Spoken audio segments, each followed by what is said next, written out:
Avengers Infinity War is one hell of a ride. The film is chock full of insane moments. In this video, I want to talk about my top 5 favorite crazy moments from that crazy flick. This is going to be spoiler heavy, so get out of here unless you want spoiled or you've already seen the film. What is up, YouTube? It's Josh. This is the Den of Nerds. If you cannot wait for Avengers 4, subscribe to this channel. We're going to pump out a ton of content on the way to the next Avengers film. Quickly, before we get into this video, I want to shout out Sean Johnston, who got the nerd card question correct in my Infinity War video from yesterday. You definitely know your stuff when it comes to Marvel Comics, so shout out to you, Sean. We'll go ahead and do another nerd card question at the end of this video. All right, guys, let's just jump right into this. This was absolute insanity. I loved Infinity War, and it was full of those oh crap moments, those moments where you're just like, whoa, I can't believe they did that. Yeah, it was literally filled to the brim with them. So I'll probably miss some of your favorite moments as I had to distill it down to 5, but I'm going to hit all the major ones. So let's go on this journey together and reminisce of all the heartbreaking but beautifully brutal moments from Avengers Infinity War. So coming in at number 5 on my list is actually the opening. So I think it's just tonally such a good setup for the film we're about to receive, but right from the get, right as you see the Marvel logo start to come up in that cool opening that they have, the tones are just so different than we're used to. Very dark, very low, just awesome. And then when we come in on the film, Thanos and his minions have already wreaked a ton of havoc on the Asgardian ship. I mean, we hear the distress call at the beginning underneath some of those tones, so we know things are going poorly, but damn, I mean, when it opens up, Thor is literally beaten, lying on the ground next to Thanos. There's a ton of dead Asgardians, everyone's wounded, it's just insane. I loved it. Then we get the Black Order, Ebony Maw giving that creepy speech to everybody, talking about how their deaths will be noble, just so dark and so cool. We get a little bit of levity between Thor, Loki, and Thanos, and then the Hulk enters the picture, which was awesome, and it was incredible to watch Thanos literally whoop the Hulk. I mean, he literally WWE'd this guy, just totally knocking him out and thrashing him around in the ship. It was very cool to see. Of course, this whole thing ends tragically. Heimdall dies, Loki dies. It's just so sad, but so necessary to set up the tone of this crazy movie and let you know Thanos is not messing around. Coming in at number 4 was the Sanctum scene. This whole situation was crazy. I mean, you get a lot of exposition. You get Hulk playing the role that the Silver Surfer played in the original Infinity Gauntlet, which was cool, warning everybody about Thanos. Doc Strange, of course, knows about the Infinity Stones and knows how crazy it would be if they were all gathered together, so we get a nice little info dump for all the characters. You get a very snarky back and forth first meeting between Doc Strange and Iron Man, to be expected and very awesome. Then the invasion of Earth is shot just so brilliant. You get that shaking, you get that literally handheld camera view as Tony walks out of the Sanctum and starts walking through the streets as the pandemonium begins. I thought this was very effective. The film, although it moves at a very quick clip, takes the right time and does the right setup for the different shots to really make you feel them. The impact of all the scenes, even though they go by in a moment's notice, is very real. That's the kind of stuff you need for this film, and man, I just thought it was awesome. There's also the scene where they're all getting ready to fight, and then there's no Hulk. Like, Bruce tries to power up, you know, Tony says he's embarrassing him in front of the Wizard. Just a lot of cool back and forth there. And then we get the nano machines coming over Iron Man, and we get to see what Iron Man can do with his new suit. Very cool stuff, man. So sci-fi and just really dope to watch. I can't wait to see that scene again, actually.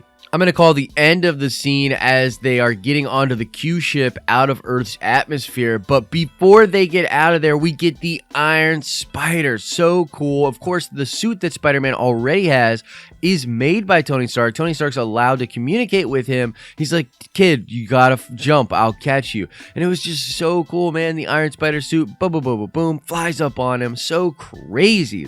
Absolutely loved it. Number 3 for me of the most crazy moments from Infinity War War was definitely the scene on Nowhere. First of all, we preface that scene with Gamora and Peter actually confessing their feelings for each other. It was really cool, but it's important because it frames the whole scene. She tells him that if she's going to be captured by Thanos, that Peter has to make sure he kills Gamora. She doesn't want to go back to Thanos' life. That was, I assume, very bad. So like I said, that frames the whole scene. Now, when we get on Nowhere, you see this crazy torturing of the Collector, and then you realize that it's all a mirage. It was all created by the Reality Stone, which to me is why this scene is so dope. We get to see the full power of the Reality Stone when it's properly wielded. It was just so crazy. I mean, not only does Thanos totally create a mirage for all of them to see, but then he turns Drax into cubes. He turns Mantis into ribbons. And then he cruelly allows Peter to shoot Gamora, except that the gun shoots out bubbles.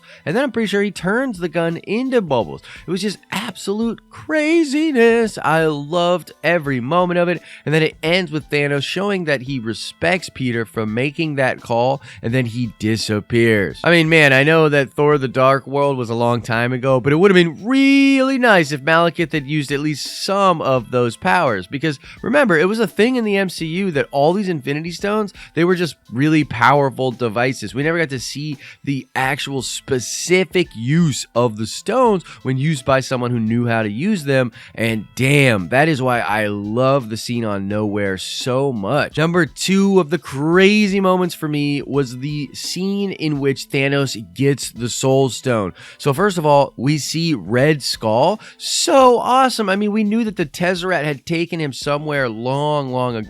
A lot of people were just waiting, thinking that Red Skull would eventually come back. But man, I think it was brilliant that they waited and saved him for this kind of a moment. It was so impactful, tying us all the way back to the first Avenger. Absolute craziness.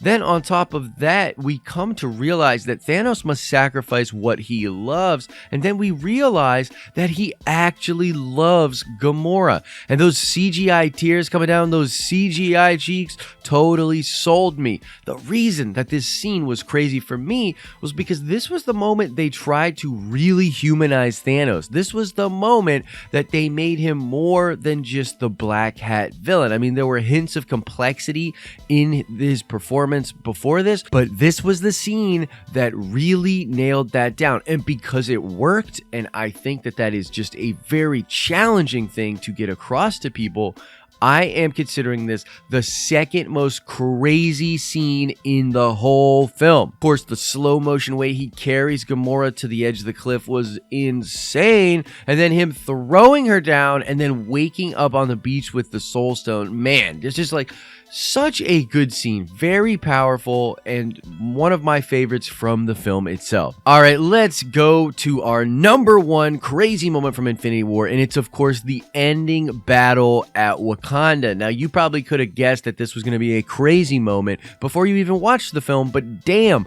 the way this thing was executed just had me on the edge of my seat. It is full of awesome, nerdy moments. The Avengers doing what they got to do.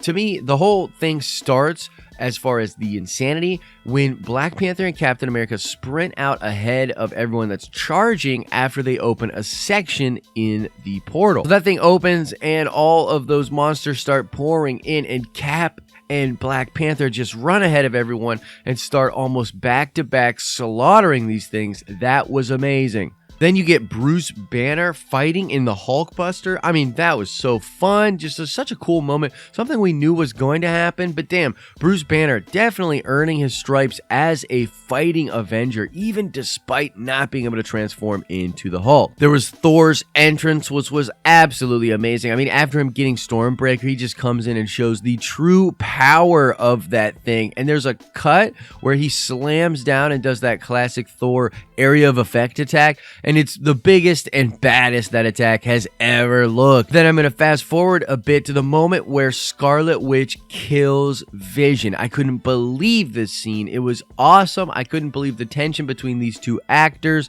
Very well executed. And then Thanos just comes in and literally reverses time and then kills Vision himself by ripping out that stone. And the way they made Vision's body look so lifeless, like a husk, man, that was crazy. And it actually really did affect the whole scene, and really the whole movie culminates when Thor charges with that hammer. It goes through the power of all of the Infinity Stones and plunges into Thanos' chest. Then Thor drops down beside him, shoves the hammer a little bit deeper in. Thanos tells him he should have aimed for the head. He snaps his fingers and then he disappears. Now, this was it. This was the ending, the moment that everyone is talking about, the thing that's just having people reeling. It's honestly so crazy. I had a buddy ask me yesterday if I thought the film was kid-friendly, and I did not know how to answer it. I think I ended up telling him, well, I think everybody's got to learn about death sometime. So yeah, take your kids, I guess. I don't know. Maybe not. But in either case, it's not just the fact that all these characters die, because you can write that down on paper, you can read that on Reddit, or watch a YouTube video explaining it. No, crap. Please keep watching. But the way that it is executed, the way that the characters react to the other characters disappearing, it was shot so well. I'm sure they took their time on this, but man, it was amazing. I mean, the way that Cap kneels in the ashes of Bucky was unbelievable to me. When Black Panther disappears right in front of Okoye, I'm just like, what? Like, I had her reaction. It was insane. You see the different Guardians disappearing. It's breaking our heart. Groot disappears. Rocket can't believe it. Then Peter, of course, talking about how he doesn't want to go and holding the hand of Tony Stark as he disappears into nothingness and saying that he was sorry at the very end. Man, just so emotional. Like I said, like, you can know what's going to happen. And let's be real, a lot of us did know something like this was probably going to happen. But the way it was executed resonated with me. I mean, wow. A lot of studios should just take a lesson from the way that Marvel executed that ending. But they earned this after 10 years, guys. And like I said, those are my top 5 moments, but there are even more crazy moments in this movie. You know it, I know it. It was insane. And they earned it. 10 years of brilliant filmmaking, being great ambassadors for these brands that started in the funny books.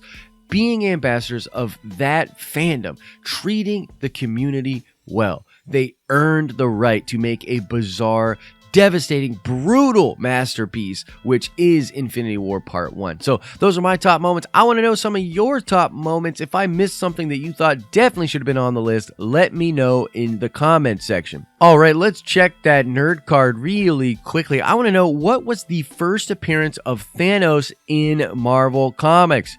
You're going to have to go back a ways. He didn't look as badass back then, but I want to know, what was the first appearance of Thanos in the comics? You can click below to watch some more dope videos, and you can click our icon to subscribe to get all of our future content. As I always say, I hope you are having an awesome and nerdy day, and I will see you in the next video.